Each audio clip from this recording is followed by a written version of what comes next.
10 लोगों का अपील की समाअत के लिए 7 रुकनी बेंच बैठी और हमने उस बेंच के बैठते साथ ही हमने उन्हें बताया कि जनाब ये जो फौजी अदालतें आपने जिनका केस सुन रहे हैं वो जिस कस्म पुरसी के आलम में वो महबूसीन है इस वक्त और रिमांड पे रिमांड दिया जा रहा है उनका, और जिस तरह उन्हें मुकय्यद करके रखा गया है वो इंसानी हकूक की पामाली तो है ही है, इंसानियत की तजलील है। जिनको कुछ लोग तो ऐसे हैं जिनको 7 हफ्तों से जिनको मुलाकात ही नहीं करने दी गई है, और एक आया हुआ है वो कहता है कि मुझे बाप उसका बाप है, वो कहता है मुझे ये नहीं पता कि मेरा बाप जिंदा है कि मर गया है। और ऐसी कैफियत में जब सीक्रेटिवली आप उन्हें रखेंगे और आप अंदाजा करें कि उनके खानबादे का क्या हाल होगा, उनके माँ बाप, उनके बीवी, उनके बीवियां, उनके बच्चे, उनके दीगर लवाहिकीन वो किस तजब्जब किस कर्ब और अजियत से गुजर रहे होंगे। और हफीजुल्लाह न्याजी साहब भी आए हुए हैं, उनके बेटे हसाम न्याजी को भी एग्जैक्टली यही है, उन्होंने भी खड़े होकर अपना इस्तदलाल किया कि जनाब मुझे भी बेटे से भी नहीं मिलने दिया गया इतना अरसे से। और फिर जिनको कुछ लोगों को कुछ खानदानों को मिलने दिया गया है, राजा सलमान अकरम ने बताया कि जनाब उनको जंजीरों में लाया जाता है, उनके पाँव में भी कड़ियां हैं, हाथों में भी पीछे से उनको जो है कड़ियां मार के और ऊपर चेहरे पर काला हुड पहनाकर उनको जो है मुलाकात करवाई जाती है, चेहरा नहीं उनका देखने दिया जाता उनको। अब क्या तशद्दुद का आलम है। और सर पर फिर जो है जिस तरीके से खड़े होकर वो मुलाकात उनकी होती है वो क्या कहेगा जो उन्हीं की बाद में तहवील में भी है और जिस अजियत और कर्ब से उसे लाया गया है। किसी को जो है बाहर निकलना चलना या थोड़ा बहुत जो है अपने आप को सीधा करने की भी गुंजाइश और इजाजत नहीं है। ये अगर प्रिजन रूल्स देखें तो उसकी भी खिलाफ वर्जी है, और यही उनकी इस्तदा थी कि खुदारा हमें जेल भेज दीजिएगा ताकि जेल के कवायद और जवाबित हमारे ऊपर इतलाक हो और हमें कुछ सांस लेने की इजाजत मिल सके।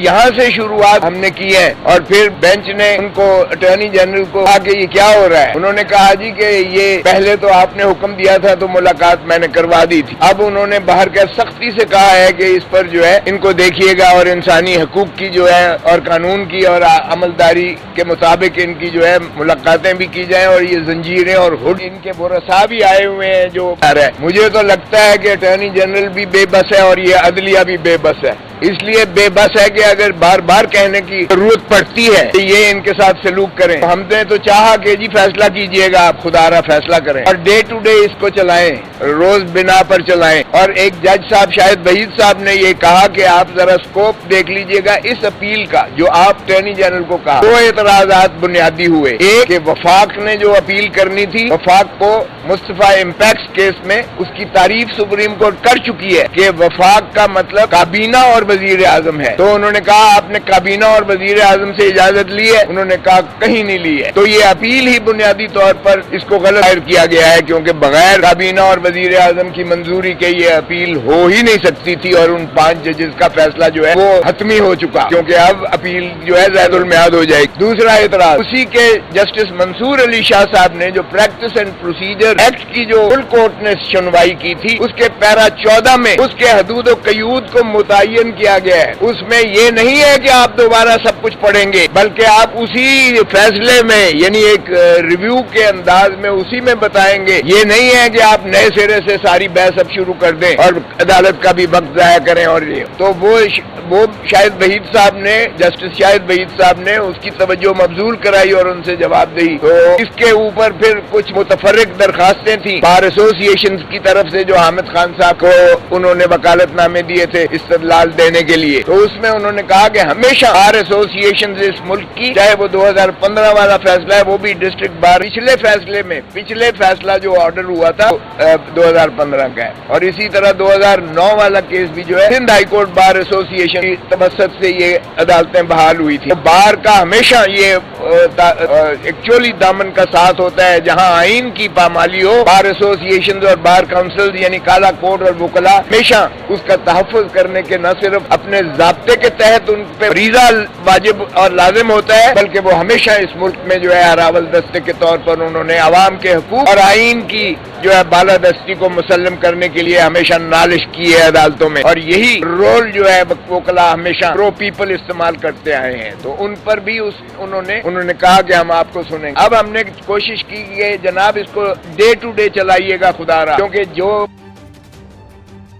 محبوسین ہیں، اور وہ لوگ بھی جو ہے چونکہ ان کو اجازت نہ دی گئی، کمرہ فل پیک ہونے کی وجہ سے انہیں نہ دی گئی، لیکن ان کی بھی ذرا سنیے گا کہ وہ کس قسم کی جو ہے ان کے ساتھ ظلم اور زیادتیاں اور تشدد اور جبر ہو رہا ہے۔ مجھے ایک خود چونکہ میرے حلقے میں ہے کور کمانڈر ہاؤس، جہاں سے میں MNA بنا ہوں، میرے حلقے میں ہے، وہاں جو ہے NA 122 میں، تو وہاں پر جو میرا ایک آیا اور اس نے کہا میرے باپ پر اتنا تشدد کیا گیا کہ اس کا بازو ٹوٹ گیا، اور 7 ہفتوں سے مجھے ملاقات نہیں کرنے دی گئی ہے۔ ہمارے فیملی کو اب یہ بھی نہیں پتا کہ وہ زندہ بھی ہے کہ اللہ کو پیارا ہو۔ تو اس طرح کی جو حالات ہیں، یہ انسانیت سوز سلوک کیا جا رہا ہے۔ آج سپریم کورٹ کے توجہ ہم نے مبذول کرائی کہ یہ پاکستان کے یہ انسانیت کے سوز جو سلوک کیا جا رہا ہے، آپ خدا رہا اس کو ڈے ٹو ڈے کی بنیاد پر اس کا فیصلہ کیجئے گا تاکہ ان کو مخلصی ہو اور انصاف دیجئے گا۔ انصاف کے متلاشی ہیں یہ لوگ جو 105 سے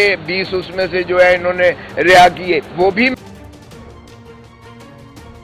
اس میں سپریم انہی بینچ نے حکم دیا تھا کہ ان 20 لوگوں کے جو فیصلے ہیں وہ فیصلے کی نقول اور ان کے متعلقہ ریکارڈ پیش کیا جائے، اور آج کوئی پیش نہیں کیا گیا۔ ہمارے اعتراض کے باوجود وہ فرمانے لگے کہ کیا آپ اس کو چاہتے ہیں کہ یہ ہم اس بنا پہ التوا کرتے ہیں؟ ہم نے کہا نہیں، آپ کم از کم اپنے فیصلے پر تو عمل درآمد کروائیے گا، اس لیے کہ فیصلہ یہ لکھتے ہی نہیں ہے، یہ فوجی عدالت نہیں ہے، یہ کورٹ مارشل جو ہے یہ عدالت ہی کہنا اس کا جو ہے میں سمجھتا ہوں یہ عدلیہ کی تضحیق ہے۔